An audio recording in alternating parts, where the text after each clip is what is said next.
ಪ್ರಿಯರಾದವರೇ, ಹೇಗಿದ್ದೀರಾ? ಚೆನ್ನಾಗಿದ್ದೀರಾ? ಸಂತೋಷವಾಗಿ ಇದ್ದೀರಾ? ನೀವು ಯಾವಾಗಲೂ ಉಲ್ಲಾಸವಾಗಿರಬೇಕು, ಸರಿನಾ? ಯಾಕೆ ದುಃಖವಾಗಿದ್ದೀರಿ? ಯಾಕೆ ಸೋತು ಹೋಗಿದ್ದೀರಿ? ಏನೂ ನಡೆಯುತ್ತಾ ಇಲ್ಲ. ನಾನು ಪ್ರಾರ್ಥಿಸಿ ನೋಡುತ್ತೇನೆ, ಈಗ ನಡೆಯುತ್ತದೆ, ಆಗ ನಡೆಯುತ್ತದೆ. ನಡೆಯುತ್ತಾ ಇಲ್ಲವಲ್ಲ? ಏನು ನಡೆಯುತ್ತಾ ಇಲ್ಲ? ಮಕ್ಕಳ ವಿವಾಹ. ಎಷ್ಟು ಪ್ರಯತ್ನ ಪಡುತ್ತಿದ್ದೇವೆ, ಬರುವ ಹಾಗೆ ಬರುತ್ತದೆ, ತಡೆಯಾಗುತ್ತದೆ. ಹೇಗಾದರೂ ತಡೆಯಾಗುತ್ತದೆ. ಊರಿನಲ್ಲಿ ಒಳ್ಳೆಯವರೇ ಇಲ್ಲ. ಬೇಡದೇ ಇರುವುದನ್ನೆಲ್ಲ ಹೇಳಿಕೊಟ್ಟು ಮಗಳ ವಿವಾಹವನ್ನು ತಡೆ ಮಾಡುತ್ತಾರೆ.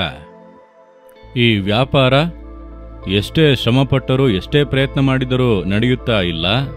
ಕೆಲಸಕ್ಕೆ ಎಷ್ಟು ಕಡೆಗಳಲ್ಲಿ ಇಂಟರ್ವ್ಯೂಗೆ ಹೋಗಿ ಆಯಿತು, ಯಾರೋ ಮಾಟಮಂತ್ರ ಮಾಡಿಬಿಟ್ಟಿದ್ದಾರೆ, ಏನು ಮಾಡಿದರೂ ಸಫಲವಾಗುತ್ತಾ ಇಲ್ಲ. ಆ ರೀತಿಯಾಗಿ ನನ್ನ ಪ್ರಯಾಸಗಳು, ನಾನು ಮಾಡುವಂಥ ಪ್ರಯತ್ನಗಳು ಯಾವುದೂ ಸಫಲವಾಗುತ್ತಿಲ್ಲ ಎಂದು ಕಂಗಾಲಾಗುತ್ತೀರಾ? ಯಾರೋ ತಡೆಯುತ್ತಾ ಇದ್ದಾರೆ, ಸೈತಾನ ತಡೆ ಮಾಡುತ್ತಾನೆ, ಮನುಷ್ಯರು ತಡೆ ಮಾಡುತ್ತಾರೆ ಅಂದುಕೊಳ್ಳುತ್ತೀರಾ?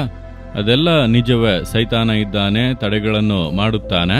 ಹೊಟ್ಟೆ ಕಿಚ್ಚುಳ್ಳಂಥ ಮನುಷ್ಯರು ಇರುತ್ತಾರೆ, ತಡೆ ಮಾಡುವಂತೆ ಕಾರ್ಯಗಳನ್ನು ಮಾಡುತ್ತಾರೆ, ಎಲ್ಲ ನಿಜವೇ. ಆದರೆ ದೇವರೊಂದು ಮಾತು ಕೊಡುತ್ತಾರೆ, ಏನು ಗೊತ್ತಾ? ಜ್ಞಾನೋಕ್ತಿಗಳು 16:33 ಉಡಿಯಲ್ಲಿ ಚೀಟು ಹಾಕಬಹುದು, ಅದರ ತೀರ್ಪು ಯೆಹೋವನದೇ. ತೀರ್ಪು ಕರ್ತನದೇ, ಕಾರ್ಯವನ್ನು ಸಫಲ ಮಾಡುವುದು ಆತನ. ದೇವರೊಂದು ಕಾರ್ಯದಲ್ಲಿ ತೀರ್ಪು ಮಾಡಿ ಸಫಲ ಮಾಡಿದರೆ ಮನುಷ್ಯನಿಂದ ಅದನ್ನು ತಡೆ ಮಾಡುವುದಕ್ಕೆ ಸಾಧ್ಯ ಅಂದುಕೊಳ್ಳುತ್ತೀರಾ?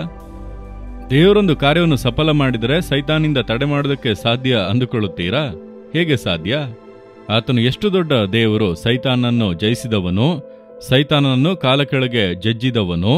ಆತನು ಸಫಲ ಮಾಡುವಾಗ ಸೈತಾನಿಂದ ತಡೆಯುವುದಕ್ಕೆ ಸಾಧ್ಯವಾ? ಮನುಷ್ಯನನ್ನು ಉಂಟು ಮಾಡಿದವರು ಅವರು ನಿಮ್ಮ ಸಂಗಡ ಇದ್ದು ಸಫಲ ಮಾಡುವಾಗ ಅಲ್ಪ ಮನುಷ್ಯನು ಜೊತೆಗಿದ್ದು ತಡೆಯುವುದಕ್ಕೆ ಸಾಧ್ಯವಾ? ಯೋಚಿಸಿರಿ. ಆದರೆ ತಡೆದು ಬಿಡುತ್ತಾರಲ್ಲವಾ? ನೀವವರನ್ನು ಮನಸ್ಸಿನಲ್ಲಿ ನೆನೆಸಿ ಮನುಷ್ಯರು ದುಷ್ಟರು, ಮನುಷ್ಯರು ತಡೆದು ಬಿಡುವರು, ಇವರು ತಡೆಯುತ್ತಿದ್ದಾರೆ, ಅವರು ತಡೆಯುತ್ತಿದ್ದಾರೆ ಎಂಬುದಾಗಿ ನೀವು ನೋಡುತ್ತಾ ಇರುವುದರಿಂದಲೇ ಕಾರ್ಯಗಳು ಸಫಲವಾಗುತ್ತಾ ಇಲ್ಲ. ನೀವಿದನ್ನೆಲ್ಲ ಮರೆತು ಬಿಡಿ. ಮನುಷ್ಯನು ತಡೆ ಮಾಡುವನು, ಸೈತಾನ ತಡೆ ಮಾಡುವನು, ಅವರಿಗೆ ಒಳ್ಳೆ ಬುದ್ಧಿ ಇಲ್ಲ. ಅದನ್ನೆಲ್ಲ ತಳ್ಳಿ ಹಾಕಿ ಕರ್ತನನ್ನು ಮಾತ್ರ ನೋಡಿರಿ. ನೀವು ಕಾರ್ಯಗಳನ್ನು ಸಫಲ ಮಾಡುವಂತ ದೇವರು ನಿಮ್ಮಿಂದ ಸಾಧ್ಯ. ನೀವು ಮಾಡುವುದನ್ನು ಯಾರಿಂದಲೂ ತಡೆಯುವುದಕ್ಕೆ ಸಾಧ್ಯವಿಲ್ಲ. ನನ್ನ ವಿವಾಹ ಕಾರ್ಯವನ್ನು ಸಫಲ ಮಾಡುವಿರಿ, ಕೆಲಸದ ಕಾರ್ಯವನ್ನು ಸಫಲ ಮಾಡುವಿರಿ, ಮನೆ ಕಟ್ಟುವಂತ ಕಾರ್ಯವನ್ನು ಸಫಲ ಮಾಡುವಿರಿ, ಬಿಸ್ನೆಸ್ ಕಾರ್ಯವನ್ನು ಸಫಲ ಮಾಡುವಿರಿ, ನನ್ನ ಮಕ್ಕಳ ಕಾರ್ಯವನ್ನು ಸಫಲ ಮಾಡುವಿರಿ, ಸೇವೆಯ ಕಾರ್ಯವನ್ನು ಸಫಲ ಮಾಡುವಿರಿ. ನಂಬಿಕೆಯಿಂದ ನೀವು ಆತನನ್ನು ಮಾತ್ರ ದೃಷ್ಟಿಸಿ ಪ್ರಾರ್ಥನೆ ಮಾಡುತ್ತಾ ಇರಿ. ನೀವು ಪರಿಸ್ಥಿತಿಗಳನ್ನು ನೋಡಬೇಡಿ. ಈಗ ನಾನು ಇಷ್ಟು ವರ್ಷಗಳಾಗಿ ಸೇವೆ ಮಾಡುತ್ತೇನೆ.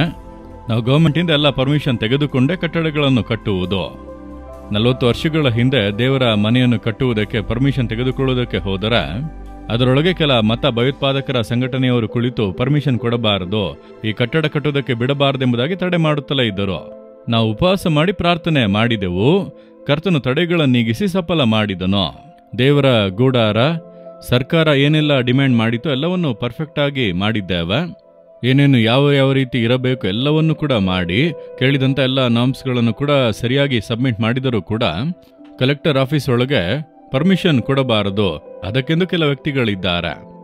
ತಡೆದೆಲ್ಲ ನೋಡಿದರು, ಹೇಳಿಯೆಲ್ಲ ನೋಡಿದರು. ಆದರೆ ನಾವು ಮುಂದುವರೆದು ಪ್ರಾರ್ಥನೆ ಮಾಡಿದೆವು, ನೀವು ಸಫಲ ಮಾಡುವಂತ ದೇವರು ಎಂಬುದಾಗಿ. ಮನುಷ್ಯನಿಂದ ಶಾಶ್ವತವಾಗಿ ತಡೆಯಲು ಸಾಧ್ಯವಾ? ಇಲ್ಲ. ದೇವರು ನೋಡಿರಿ, ಒಳ್ಳೆಯೊಬ್ಬ ಅಧಿಕಾರಿಯನ್ನು, ಒಳ್ಳೆಯೊಬ್ಬ ಕಲೆಕ್ಟರ್ ಅನ್ನು ತಂದರು. ಎಲ್ಲ ಪರ್ಫೆಕ್ಟ್ ಆಗಿದೆ, ಯಾವುದೇ ಕೊರತೆ ಇಲ್ಲ, ಸಹಿ ಹಾಕಿ ಹೋಗುತ್ತಾ ಇದ್ದರು. ದೇವರು ಅದ್ಭುತ ಮಾಡಲು ವ್ಯಕ್ತಿಗಳನ್ನು ಕಳುಹಿಸುವರು. ಹೊಟ್ಟೆ ಕಿಚ್ಚು ಉಳ್ಳವರು, ದುಷ್ಟರು ತಡೆಯುವುದಕ್ಕೆ ನೆನೆಸಿದರು. ದೇವರು ಒಳ್ಳೆಯವರನ್ನು ತಂದು ಕಾರ್ಯಗಳನ್ನು ಸಫಲ ಮಾಡುವರು. ಮತ್ತ್ಯಾಕೆ ನೀವು ಅವರನ್ನು ನೋಡುತ್ತೀರಿ? ಕರ್ತನನ್ನು ನೋಡಿರಿ. ಇಂದು ದೇವರು ಹೇಳುತ್ತಾರೆ, ನನ್ನ ಮಗನೇ, ಮಗಳೇ, ನನ್ನ ಕಾರ್ಯಗಳನ್ನು ಸಫಲ ಮಾಡುವ. ಯಾವ ಕಾರ್ಯ, ಯಾವುದನ್ನು ಸಫಲ ಮಾಡಬೇಕು? ಕೆಲಸವಾ, ವಿವಾಹ ಕಾರ್ಯವಾ, ಮಕ್ಕಳ ಭಾಗ್ಯವಾ, ಅಥವಾ ನಿಮ್ಮ ಸೇವೆಯ ಕಾರ್ಯವಾ? ಯಾವ ವಿಷಯ? ನೀವು ಹೇಳಿರಿ, ದೇವರೇ, ನಾನು ಪರಿಸ್ಥಿತಿಗಳನ್ನು ನೋಡುವುದಿಲ್ಲ, ಮನುಷ್ಯರನ್ನು ನೋಡುವುದಿಲ್ಲ, ನೀವು ನನ್ನ ಕೆಲಸವನ್ನು ಸಫಲ ಮಾಡುವಿರಿ. ನಂಬಿಕೆಯಿಂದ ಹೇಳಿರಿ, ಹಿಂದೆ ನಿಮ್ಮ ಕಾರ್ಯ ಸಫಲವಾಗುತ್ತದೆ, ಮಾರ್ಗ ತೆರೆಯುತ್ತದೆ. ಪ್ರಾರ್ಥಿಸಿರಿ. ಕಾರ್ಯದ ತೀರ್ಪು ಕರ್ತನಿಂದಲೇ ಬರುವುದು. ನನಗೆ, ನಮ್ಮ ಕುಟುಂಬದಲ್ಲಿ ಈ ಕಾರ್ಯವನ್ನು ದೇವರೇ ನೀವು ಸಫಲ ಮಾಡುವಿರಿ. ಹಿಂದೆ ಒಂದು ಅದ್ಭುತ ನಡೆಯುತ್ತದೆ ಎಂಬುದಾಗಿ ನಂಬುತ್ತೇನೆ. ನಾವು ನಂಬುತ್ತೇವೆ. ಯೇಸುವಿನ ನಾಮದಲ್ಲಿ ಆಮೇನ್, ಆಮೇನ್.